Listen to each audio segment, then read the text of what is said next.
Greetings, everyone, and good evening. Welcome to the Tanya Love Show, and I hope you guys are all having a great weekend so far, almost completing the weekend.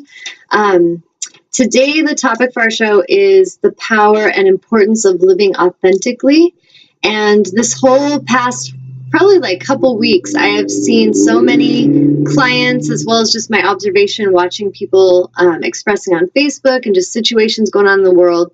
And I've really been just, what is going on? Like, what do we need to really address that's going to help us be more in our power, going to help us live in more of a liberated life, more of a joyous life? Ooh, what's that sound? It just, computer still okay voice coming up. Oh, I was like, I thought I lost you. I'm like, whoa, that was like, so anyway, I thought you were messing around doing sound effects, Amnon.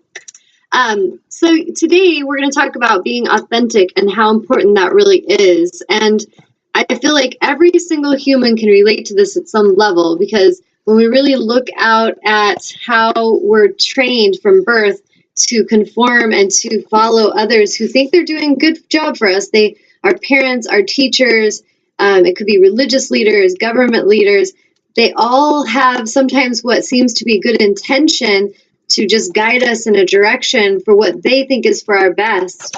But from a true spiritual perspective, I feel like every single soul has a right to its own freedom, its own liberation, its own expression, and to be who they are. And this is something that in my own personal journey, I've really been challenged a lot with in my lifetime, as far as just the simple gift of being who I am has been challenged most of my life.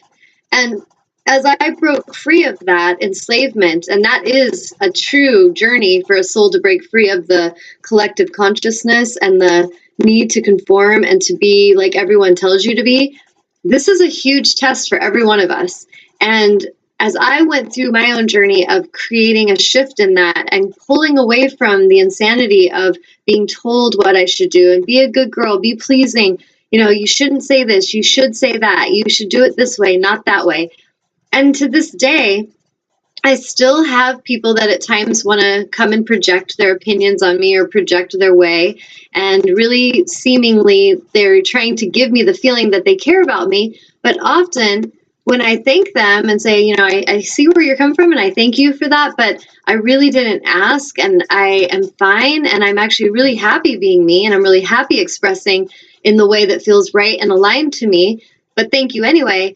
I observe how there's a consequence often for that. And these people will lash out at you. They will try to get people against you. They will shame you. They'll try to control you in some way. And I feel that it's something that we're taught very young. When we say what we really want, when we are upset and we're angry and we say no, like no more, we're punished for it often. And so I feel like what's really important in our journey of evolution is, for one, to really open our eyes to see the game and to see that path of being domesticated, and that we've all been put on the same exact journey of waking up into our own empowerment and our own liberation. We've all in some form, I'm sure, experienced some form of enslavement, or in some way we maybe have enslaved others through our need to control them, through our need to control their expression, who they can talk to, when they can talk, how they should talk. And so I feel like if we're all honest about that, we're going to really be able to tune into that ego shadow side, which this last week, I feel, since if you guys know much about Mercury going into retrograde, if you're not sure about it, just observe it. Like, I am not one to just follow blindly of what people tell me about things. I really observe life and I learn that way. And I've observed how when Mercury goes into retrograde, there's a communication breakdown. There's often like issues with computer electronics and just humans having conflict and chaos. And a lot of it comes down to communication. And in last week on Wednesday, we went full into Mercury in retrograde, and it was amazing, the energy. It was a crazy energy that I was experiencing, and I was observing it. I wasn't necessarily being taken for a ride by the energy, but I was watching and feeling it empathically. And it really felt like when I went into meditation that day, I truly decided to pull away from the world and to go into deep meditation and be with Source and just really tune into what this disturbance was. And it was like an energetic asteroid field was just pounding humanity, is the best way I can describe the energy. And I've watched so many souls that have really been challenged this last week with the shadow. And the shadow side is this part of ourselves that we don't want to see. It's the conflict and the duality that's going on in our relationships and in the situations where we have either enslaved others or we are being enslaved and choosing to give our power over. And the reason that's when I tuned in and asked the angels, what do I need to say about this? How do I explain it to them? What they're bringing through me is that we really are in this time of great discernment. We are in a time of really deeply looking into our own souls, really getting to know ourself, our fullness and our wholeness, looking into the shadow side. So, for example, a situation happened, which I'm not going to give too much energy, but I do feel like it fits right in with the topic, so I have to address it at some level. But there was a situation where a healer in my community had reached out to me, and she said she was trying to help me, but she was really telling me how I should express and how often I should express and kind of judging the way I express. And I observed it, and I just told her, this isn't about me, and I send you love, and I thank you for, your efforts to help, but I really didn't ask for you to tell me, and I don't express myself publicly to get fans or followers or approval. It truly comes from my awareness, my observation, and it's bringing messages of truth. If you love that, if you love that wisdom, if you love that truth today, and then tomorrow that truth coming in is kind of challenging some of your own belief systems that are out of alignment, and you now don't like Tanya, that's okay. I truly am not doing anything I'm doing to gain popularity or fame. It is really to be a messenger of truth, because I see that if we're going to break free of so much of this chaos and destruction that we've created as a society, we need to be in alignment. We need to seek truth, and we need to find solution, higher conscious solution. So the reason I'm sharing this example is that this person meaning well and saying they meant well and still wanting to control my energy, and I decided I was not going to participate. I thanked her. I said, no, thank you. I'm going to continue to express the way I feel intuitively led, and I'm going to continue to honor my source inspiration as it comes through and express from that. And she couldn't leave it alone. She kept going, and she was becoming very controlling and very much trying to seem like because she was a healer, she had a right to do that. And this is when it was time for Tanya to challenge that and say, if you're in your true alignment, I don't really care what occupation you have. If you're a librarian, if you're a healer, if you're a police officer, a teacher, a parent, it does not matter. We all have the ability to lose our alignment at times. Every one of us has the ability and the opportunity to shift out of alignment into fear and into ego.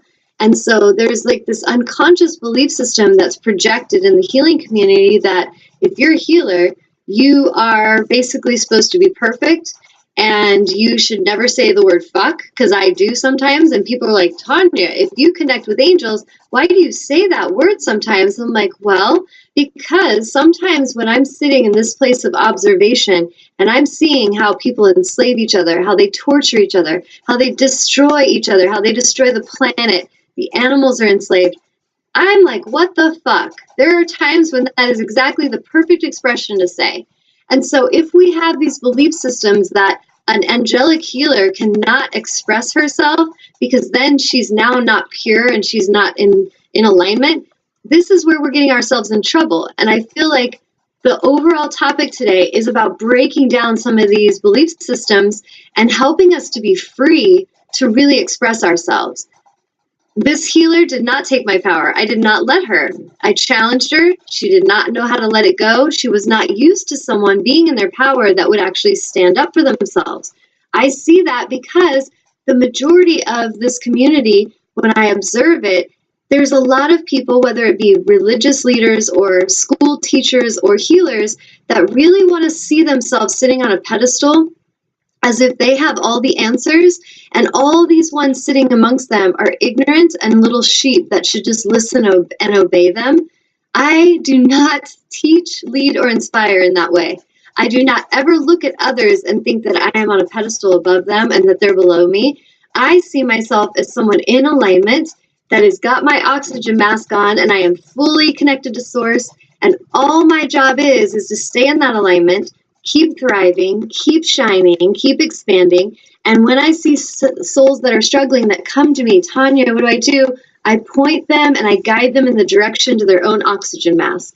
Right there, go meditate, connect with source. Right here, let's reconnect with source. So if I'm in a position where I think I need to save them, which is the big complex with a lot of healers, there's a savior complex that we get. And it's important to look at this shadow part. Because if we're in this role where we think we have to save everyone and that they're all ignorant and that they need our way, they need us to control and project a way on them because they're ignorant little sheep that can't figure it out, this is not serving anyone. It's not serving ourselves, and it's not serving the ones that are actually coming for that awakening and that enlightenment. So in this situation, I stood up to this person. I said, I will not give you my power, and I see what you're doing. And I really feel that you should address this because this is not healthy. And I've observed it for a while. After that, it just turned into a complete shitstorm. And next thing, I start getting calls from clients and texts from clients saying, this person's reaching out to me. They're trying to turn me against you. I don't even really know what's going on, but it feels out of alignment. So I challenged them and said that this doesn't feel right. I was very proud of these souls that really took this test and they were in their power and alignment with it. And I was so proud of that.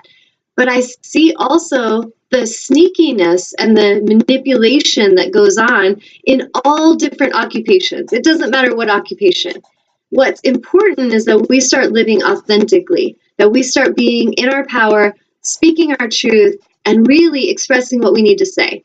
I have observed too many healers and light workers that are beautiful souls, but they are so complacent and they are so submissive, and they let things happen and they think it's because of compassion. I actually had a client today that I worked with, and he was expressing that to me. He's like, Tanya, I just feel like I've been trying to be compassionate, but I'm really pissed. Like he was really angry about a situation.